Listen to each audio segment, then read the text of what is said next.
tinanong mo ito kay President Marcos, at this point in time, malabo talaga yung impeachment yan. Kahit na may strong basis pa ito pangyayari na ito. Kasi ang House is controlled by the Speaker. At saka the Speaker kasi niya. Now, sino na bang congressman diyan na magpirma ng impeachment? But hindi natin alam. Kasi ang politika ay fluid eh. We cannot predict what is going to happen in the next year. At saka yung mga unthinkable na mga pangyayari ngayon ay mangyayari yan the following year.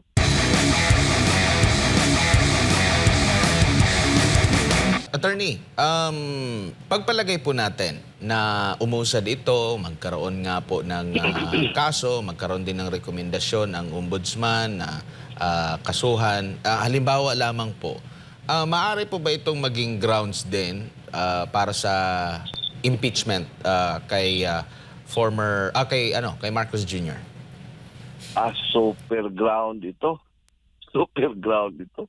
Pero ang impeachment is a political process kasi yan eh. Numbers game.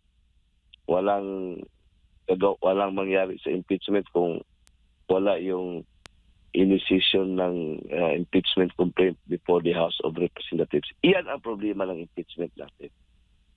Ang impeachment natin, kahit may strong basis pa yan, kung walang 1/3 doon sa House, so walang impeachment proceedings, walang impeachment complaint na may forward sa Senate.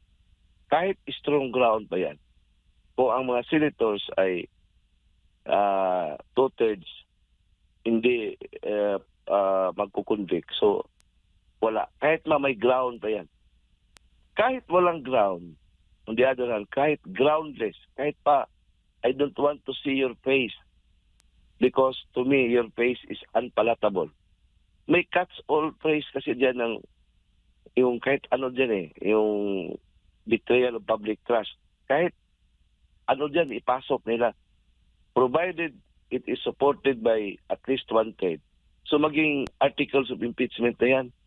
Kahit walang basihan, kung sabihin ng mga senador, okay, dahil ayaw din namin siya, they can invent because they can do anything. Tingnan mo kay Justice Corona, Chief Justice Corona.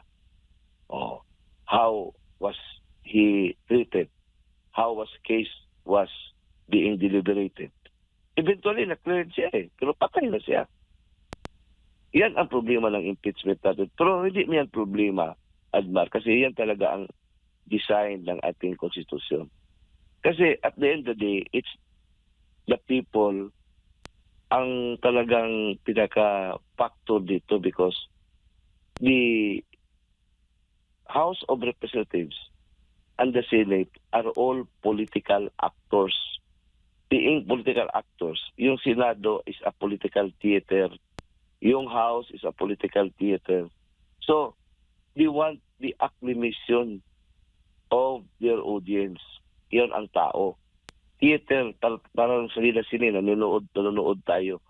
If the people, parang hindi yan maging box office hit yan, so hindi nila yan itutuloy. Parang, it's a flop. Yun ang tingin ko dyan. Theater kasi yan eh. So, if the people will applaud what they are doing, kahit na nga mali, then they will follow what the people, kung saan ang gusto ng tao. Tignan mo yan si Jesus Christ lang. Kung bago pa yung Semana Santa, he was also subjected to an impeachment process, parang so to speak.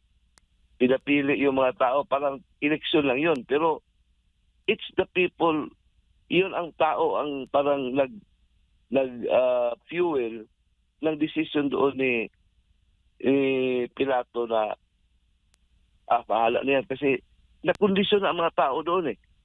The people were being conditioned na masama ni Jesus Christ. In fact, pinili pa nga si Barabbas. Kasi may campaign yun eh sa mga Parisiyo. Ngayon, ang tao ngayon ang talagang parang pinaka-role dito ang tao. Now, like for example, unahan na natin to kay Vice President BP Sara.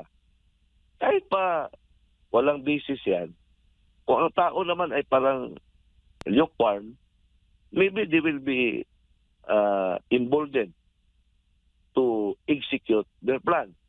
But if the people will really show their rejection, their condemnation, baka mag-iibang isipin yan. Kasi they are all, paano yung mga senators, allergic yan sa political reaction at saka pulso ng tao. O, tinanong mo ito kay President Marcos. At this point in time, malabo talaga yung impeachment yan. Kahit na may strong basis pa ang ito pangyayari na ito. Kasi ang House is controlled by the Speaker. At saka the Speaker kasi niya. Now, sino na bang congressman dyan na magpirma ng impeachment? But hindi natin alam. Kasi ang politika ay fluid eh. We cannot predict what is going to happen in the next year. At saka yung mga unthinkable na mga pangyayari ngayon ay mangyayari yan the following year. Tingnan mo yan nangyari kay PRRD. Kung balikan natin yung 1 year before, imposible. Ito nangyari.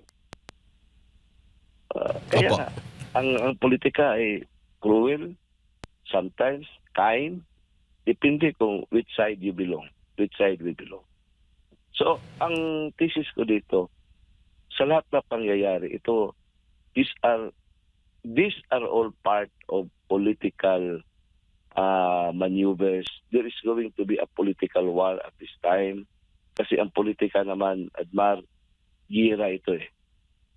Ibang klase lang ng gira. But it's really a war. Politics is a war. Opo. Attorney, meron na pong pag-question doon sa proseso ng paghuli, pag-surrender, pagbiyahe kay dating Pangulong Rodrigo Duterte sa Korte Suprema. At ito nga yung pagpapaimbestiga ni Amy Marcos sa Office of the Ombudsman. Hindi ba ito magbabanggaan po, Attorney? Iba man yun sa Supreme Court sa akin. Sa pagkaalam ko lang, yung petition for habeas corpus, di ba? Na I think filed by Kitty Duterte. So iba yun. Iba din itong investigation na kinandak ni Senator Amy Marcos. Kasi ito ay mandato ito sila sa Kongreso, now being done by the Senate. Ang kuan kasi dito yun, in aid of legislation or oversight function. Itong recommendation nila doon sa ombudsman, part yan ng oversight functions. Ngayon, I don't know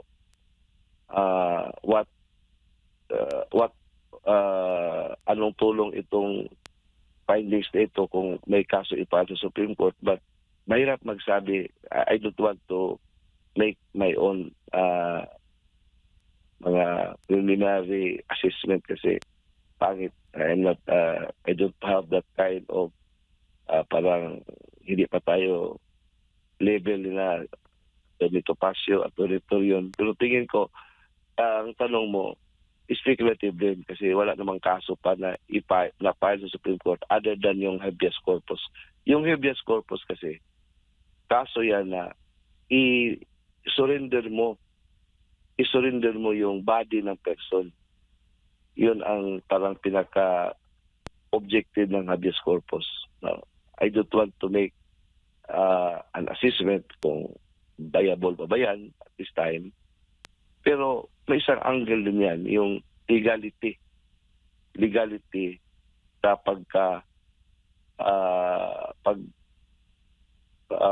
take ng kanyang pagkatao, pagkuha sa kanyang pagkatao. Isa din yung aspect yan. Now, if the Supreme Court kanya do, subjudice na ito, Admar, ayaw ko nang pasukan ito. Opo. Maybe all of these are part of public records. Magagamit din ito.